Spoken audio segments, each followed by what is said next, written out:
Good evening and welcome to Earth to the Other Side. My name is John Glasspool. I'm your host, and tonight my guest is Matt Petersman. Matt, welcome to the channel. Great to have you. John, nice to meet you, buddy. Nice to meet you and welcome to the program. I'm really happy to have you. Your Thank you. NDE was back in 2005, right? Yes, yes. Okay, well, the floor is yours. Why don't you tell us all about it? Well, I was very sick with a bacteria called MRSA. It's a penicillin-resistant staph infection that people normally get on their skin, except mine had gotten into my blood, and I had meningitis, pneumonia, a urinary tract infection. My kidneys and liver were failing. My oxygen was in the 70s. And I ended up in the ICU for several days in serious condition. And the part I remember was when the ER sent me to a regular room. They didn't send me straight to the ICU. They sent me to a regular room, and this nurse, she was checking her oxygen sensor, like, but you're pink and you're sitting up. And she kept repeating it, and she thought hers was broken, so she grabbed another nurse, and she's checking it again. She gets a call, and she goes, I can't talk right now, I'm dealing with emergency, and she hangs up. And then I realized I'm the emergency, that my oxygen was so low, but she was so confused. I was sitting up in pink, and all I wanted to do was get in a shower because I had been cooking with a fever for 4 straight days. And I don't remember being transferred to the ICU room. And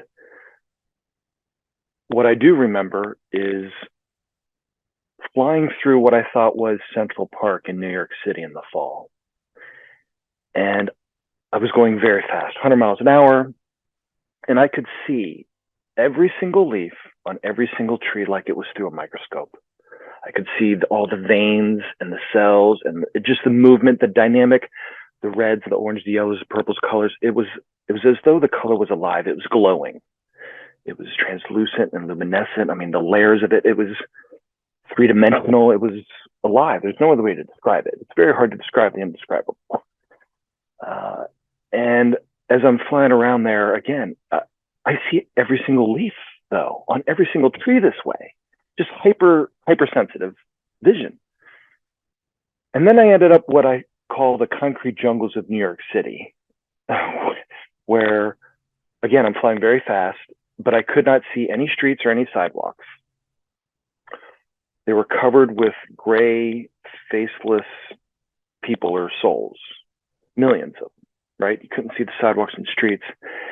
But there was one gentleman, and again, I'm flying very fast, but he was wearing a hat, a brown hat, with a ribbon and a feather in it. And I could see that feather like it was through a microscope. And again, it was just the detail of all those fibers and the color. Again, I cannot get over the color. I tell people, imagine the most beautiful sunset or rainbow or waterfall or whatever beautiful colors you can imagine here on Earth.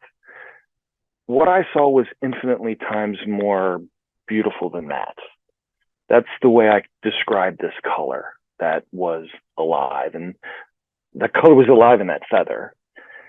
And it took me, I actually wrote this off for 6 years as a hallucination, but when I look back on it, I realized that was a glimpse of my dad. He wore hats like that. He was in heaven for 3 years. And he even sang Yankee Doodle, stick a feather in his hat and call it macaroni. So he definitely wore hats like that.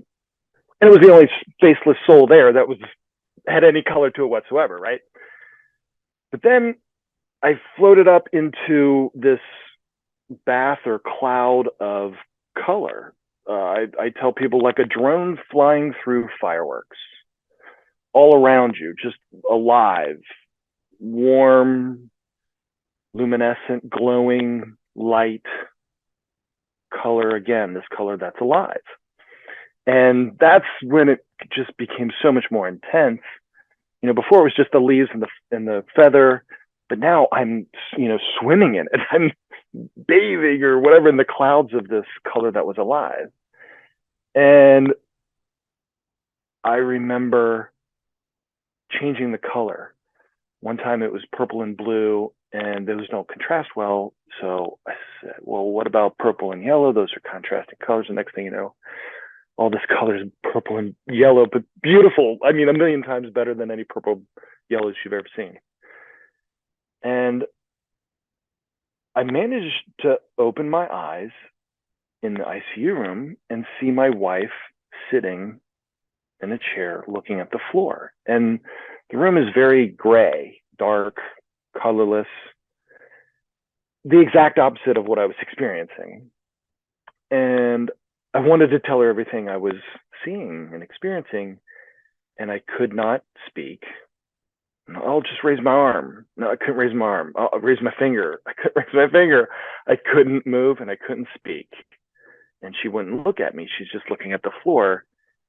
And that's when I became a little scared and thought, oh shoot, this, I might not get the chance to tell my wife I love you one last time. I didn't know. What I do know is I wanted to go back to that color. And I gave up trying to contact her, and that's what I did. I went back to that color. And that's when I remembered her father-in-law. He had a terminal cancer. He only had a 10 or 15% chance to live a year, but he actually ended up almost living 2 years. But he was in the end stages, and he did end up dying 2 months after my experience. But when he first got sick, I wrote him a letter about the power of the human mind over the body, the power of positive thinking, about how you can have a physiological effect on your body if you think you have a good immune system, or I want to be healthy. I want to heal any part of your body. I truly believe that it can be the exact opposite. You can, oh, I always get sick this time of year. Well, guess what? You're going to get sick because you think that, right? So I wrote this very positive, encouraging letter to my wife's father about thinking positive and fighting the cancer and, giving it his best shot. But then, of course, knowing that eventually we all have a terminal condition called life. And I realized I could not leave my wife with a dying father, and we had a 20-month-old daughter. And, most people with near-death experiences say they don't want to go back, and they're told, no, it's not your time. You've got to go back. But for me, it was the exact opposite. I mean, as much as I love that color, and I did want to go back when I couldn't get her attention, I realized I couldn't leave her, with our daughter and her dying father. And I envisioned this white blood cell army, and that I was the commander of. And it multiplied by the millions and the billions and the trillions. And I had my hands, and I'm holding back literally until I can't anymore. And they start breaking through, and I just attack. I give the command, and I visualize every single one of these trillions of white blood cells. Really, I visualize them surrounding all the bacteria that was in my body, my blood, my spinal column, my kidneys, my liver, wherever it was. I mean, it was everywhere. It was in my lungs. I had pneumonia. I remember waking up, I could only say 1 or 2 words with each breath. That's how bad the pneumonia was. And I managed to wake up, and I don't remember waking up. What I do remember is literally only being able to say 1 or 2 words with each breath. It was hard to communicate. I did eventually ask for a whiteboard and a marker and a dry erase so that I could communicate quicker. So that was very tough. And I say the love of my wife saved my life. I truly believe that. I think if I didn't have her, if her dad was already gone, or we didn't have a daughter, maybe I just wasn't married at all. If there was nobody to live for. And because that color was something else. I don't know how else to describe it, but that it was very much alive. I don't know what else to describe the undescribable, but it just felt really good. When you were flying over New York City, so where was the hospital that you were in? In Cincinnati. In Cincinnati, okay. Yeah. And you felt like you had exited your body and started flying around New York? Well, I have been to New York City, and I've been to Central Park. I love Central Park. And so that's where I believe I was. I mean, whether I was really there or not, but the whole point, I mean, what I saw, I'm pretty sure, with 90+% confidence, was exactly Central Park in the fall. And then, of course, the concrete canyons. I mean, I've driven through those streets. So I know the city a little bit. Yeah. This was New York in the fall, and this happened to you in the fall as well in 2005? Actually, you're right. It did. I never, I never put those two together, but it was in October. Yes, it wasn't. I'm so glad you brought that up. See, I learned something new each time I tell the story. I swear. I blew it off for 6 years, believe it or not, as hallucinating. And I was watching the show I Survived Beyond and Back on Discovery, and each episode was a near-death experience, 3 near-death experience stories. And of course, as I'm watching the show, they're talking about this color and everything's beautiful and on and on and on. I'm thinking, wait a second. And so I'm a mechanical engineer by degree, and I like to know how things work. And I did have a very spiritual connection with my father before he died. And I did become much more spiritually connected after my experience. And I wanted to do my research. So I searched the internet, of course, and I found Howard Storm's story. And oh my goodness, it was like a 10-minute read of the demons and, him crying out to God. Everybody knows Howard. I mean, I love his story. And when I read that, that's how I found Ions. And that's how I found all these other experiencers. And I'm like, wow, this is so real. This is not hallucinating at all. It's like a dream that just happened last night, and I can still remember. It's one of those experiences you'll never forget. And it kind of leads into what has really excelled in the last year or two are dreams that are not just dreams. And I have those out-of-body experiences, sometimes not even fully unconscious, but subconscious. I love the twilight phase, and I've kind of developed this recipe for other people who are interested about how to spiritually connect. And I always encourage it, subconscious or unconsciously. So I recommend people find a meditation technique that works for them, how to quiet their mind, right? You can't listen to spirits or God or whoever you pray to if your mind is too clogged with whatever's on your phone, right? Whatever you got to do tomorrow and what you didn't get done today, put that all away and quiet your mind at night before you go to sleep. And if you want to have a dream with your loved one, maybe have a favorite picture of them on your nightstand next to you and focus and stare on that for 5 minutes about what you want to say or what you didn't get a chance to say. Questions you want to ask them, like one of my favorites is, what is heaven like? Ask your loved one, what is heaven like? And it is very beautiful. It's full of everything that you love. Focus on questions you want to ask them. I also encourage people to try to be physically connected with them. For instance, I wore my dad's belt a lot after and used his wallet for a while. And so, wear your grandma's necklace, whatever it is, to feel closer to them physically. And I think that also heightens your spiritual senses too. And so when you go to sleep at night, and then when you close your eyes, again, repeat or focus on what you want to say to them, what you want to ask, and visualize a portal that they would meet you. Maybe it was their front porch at their house. Maybe it's at the lake house or a favorite vacation spot with them. You went with them every year, or where they died. I mean, was it a tragic accident and so forth? But where would your loved one meet you? So visualize that portal. Of all the places, grandma or your dad or sister, whoever, wherever you think they're going to be, you visualize yourself there. A walk in the forest, if that's where they like to go with you. Or one of my favorites is like a forest trail into a house similar to Shrek's or Yoda's. Little hobbit's house.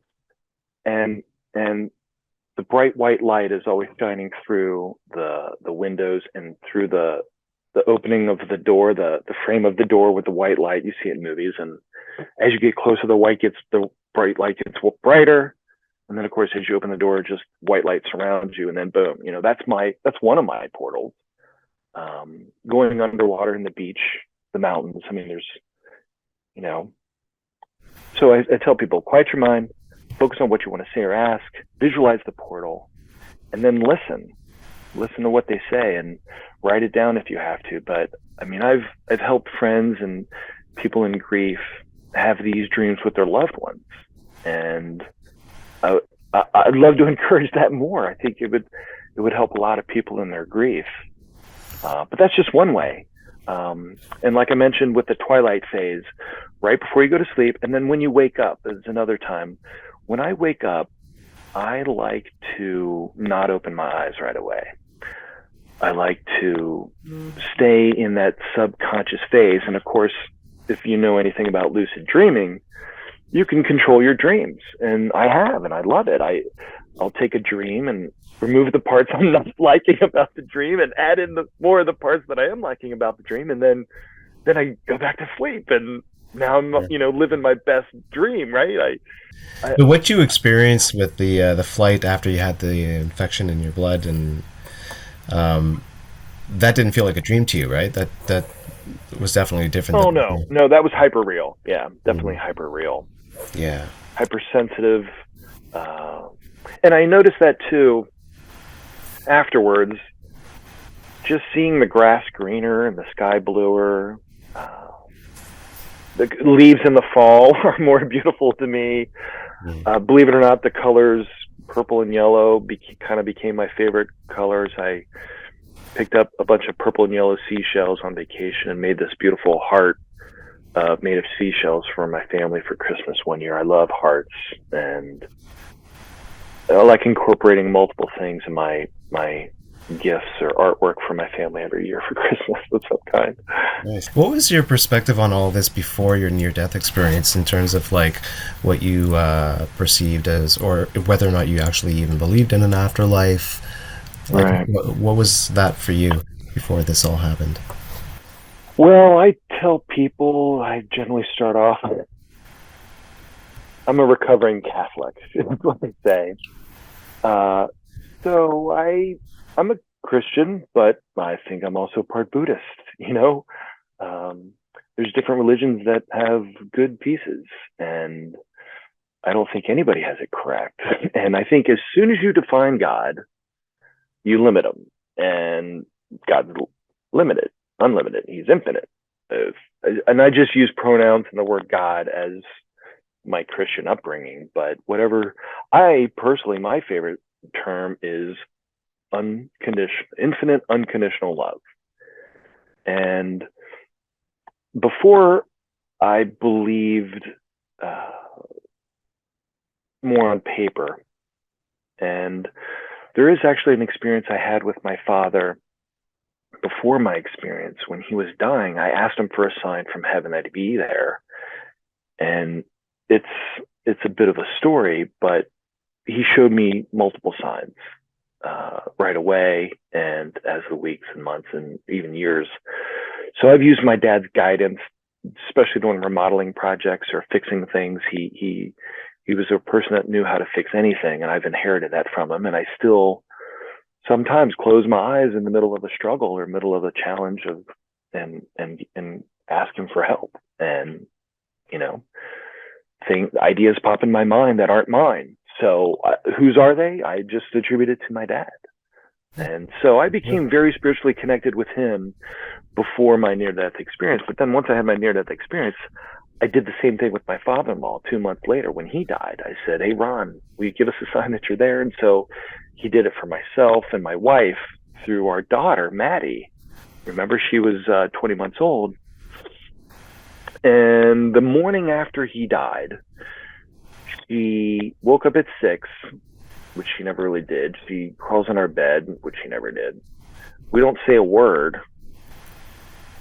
My wife and I, she's in between us, so my wife and I are looking at her. She's laying face up, staring at the ceiling in our bedroom, and just out of nowhere says, "Poppy." And the last month he was alive, she always said, "Poppy, sleepy." She only said 1 or 2 word sentences, but Poppy was, one of them. And so she would see him especially the last week, "Poppy, sleepy, Poppy, sleep." That's all she said, right? then the morning after he died, she's crawled in her room, stares up at the ceiling and says his name. I'm going to have to go with that. She sensed his spirit in the room there looking after us. I mean, what else would cause the child to say something like that? So he also gave signs to her sisters and her brother and her mom. And that can be a tremendously healing part of the grieving process. The sentence in my book that means the most, or that touches the most, is to receive a sign or message that your loved one's consciousness, their essence has survived their physical death, can be a tremendously healing part of the grieving process. And I just try to encourage people that these things are real. They do happen, and you can have them on your own if you, in your dreams. Literally, I think the dream state and that twilight phase, the subconscious phase, is a great time to connect to people, your loved ones. I agree. Yeah, definitely. I think a lot of people get visitations in their dreams, and I have as well. Not a lot, but a few times. We're seriously connected, and some people might be getting tired of hearing that word, but it's a strong word. The strong word, and it's real. We're seriously connected. We're all connected together, and we're all connected to Source. I always try to point people to the Council of Nicaea. And if you're a Christian and you don't know what the Council of Nicaea is, then maybe you should. Like, what's up with the Gospel according to Thomas? Why is that not in the Bible? Is this not Thomas's words? I mean, so at some point a group of priests got together and said, this is what's going to be in the Bible and this is what's not. Well, let's look at what wasn't going to be in the Bible. Let's read that too, shouldn't we? I mean, come on. Why are we not including other things? So I just say, as soon as you start defining Source, God, you're limiting them and it's unlimited. I love to tell people, I believe there's this heaven is this sphere of infinite unconditional love. Of course, it's not a sphere because there's no dimension, there's no time and no space. But this infinite unconditional love, and depending on how you lived your life here on Earth, how much love you shared here on Earth, is maybe how close you are to this Source in the spiritual world. And so hell might be the furthest away from the Source, and that's so you don't get a beam in the glow of this infinite source of love. I mean, who wouldn't want to be as close as you can to it, so to speak? You bring up something very interesting, because I think that everything that we put out there verbally, let alone mentally, it's out there. You throw it out into the universe, it's going to have an effect on energy on a certain level. Just like the ripple effect, it's the same thing. I mean, it's you can even say energy as well. It's one thing's going to affect another thing, and so on and so forth. And I think that's something that we should take more stock into. Is when we say something, even if we say something about somebody that isn't there in front of you, they could be on the other side of the world.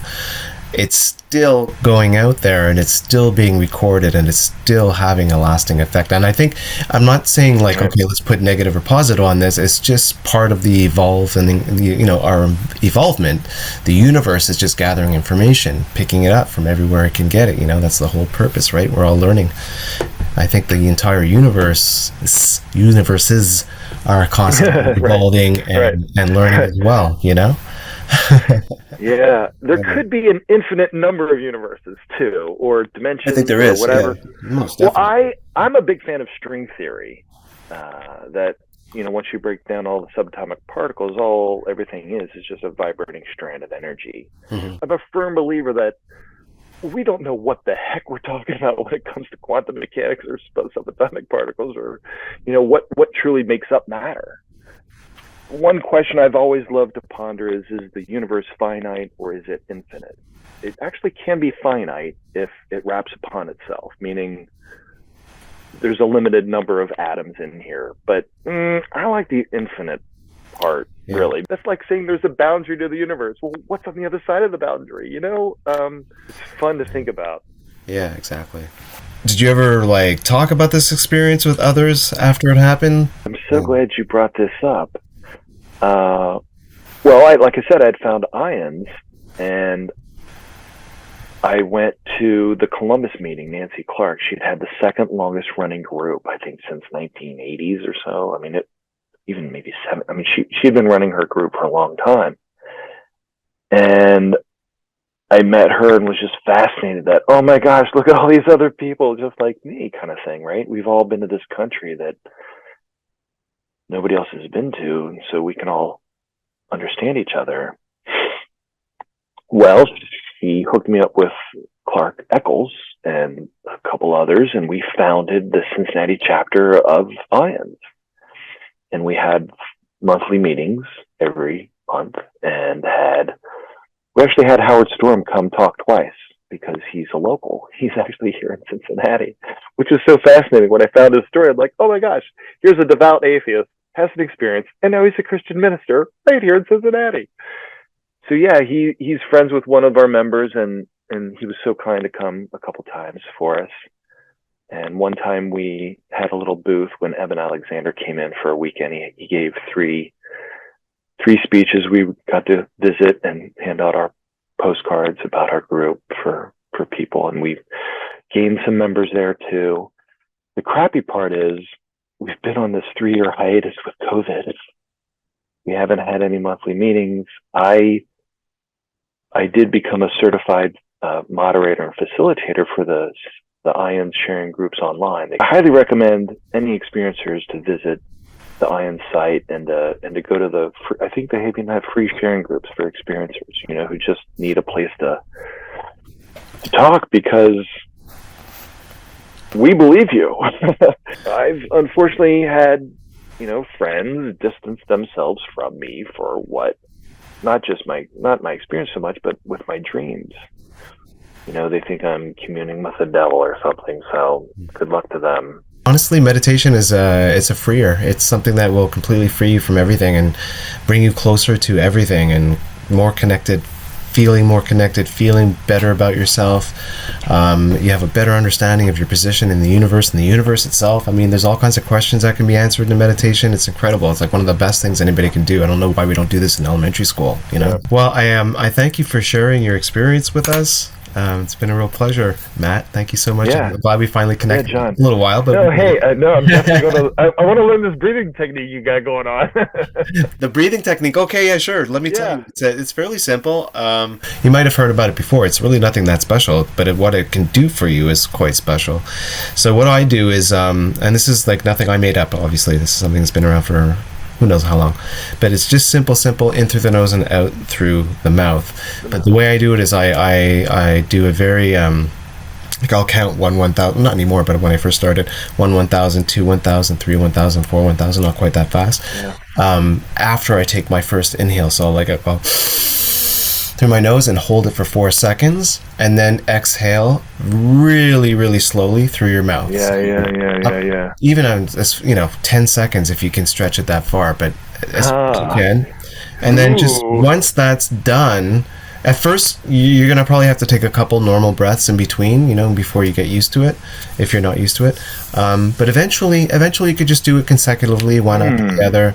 And I would do that between 4 and 8 times, depending, because sometimes it doesn't take that long, Other times, But I mean, do it as many times as you want. There's no pressure. There's no stress. You don't want to have any pressure in this kind of situation. You want to be totally relaxed and chill. But do that, and eventually you'll find that you're almost in a floating kind of state, because your body's almost completely in sleep paralysis, but your mind is still awake. And at that point, you feel like you're floating. So I was getting a chakra cleansing from a close friend of mine, and I fell into this sort of deep meditation, and that's when all of a sudden everything turned blue. Usually it turns black. For me, it turned like this weird version of blue I've never really seen before. I would say it's blue though, but it's almost like blue, red, and purple at the same time. It's a really weird color, but beautiful color. But everything turned that color. Like even the ground, I was just like surrounded by this color. And then shortly after that, I start seeing these little white, what looked like specks, and then I thought they were birds.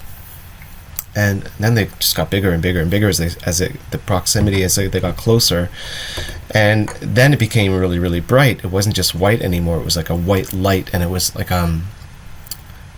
it's, I guess, sort of similar to what they would describe in like NDEs like yourself would describe when they see the white light. Like, it's very, very white, bright light, but it was a being, and there's many of them. There's like hundreds of them, literally, and they just literally picked me up, and we took off super hyper speed. Yeah.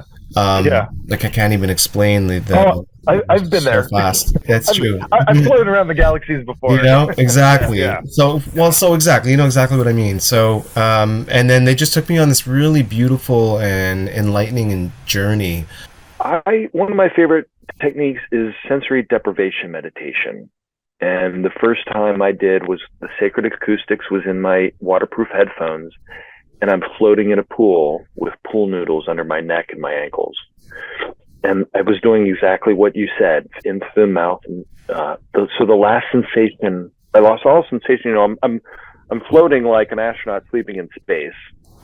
No forces on my body. I lose the noodle feeling, and then the last sensation I felt was the air going in and out of my nose. And that's when I went on my trip. Yes. And then a couple months later, I had knee surgery, and I wanted to replicate that. So I put these big fluffy pillows on my bed, big fluffy ones, and one on my chest. And again, I'm in this sleeping astronaut position, again with the sacred acoustics Om chant. And I zone out for an hour, and I lose all sensation of the pain. I only took one pain pill that morning. The rest of the day, I did it 4 times. I meditated pain away in a matter of an hour. And when I'd wake up, I lost all sensation of my body, including all the pain. And when it came back, I just did it again. Yeah. And so the power of meditation, you know, not just to connect to your loved ones, but to manage pain and to control your thoughts can be very, very powerful. Well, thank you, Matt. I really appreciate everything. John, it was a pleasure. You don't object to people contacting you if they have any questions or... No, the best email is feedback@onestepclosertoheaven.com. Some blessings to you. Yeah, you too, brother. All right, man. Take care. Great seeing you, man. Alrighty. You too, man. Later.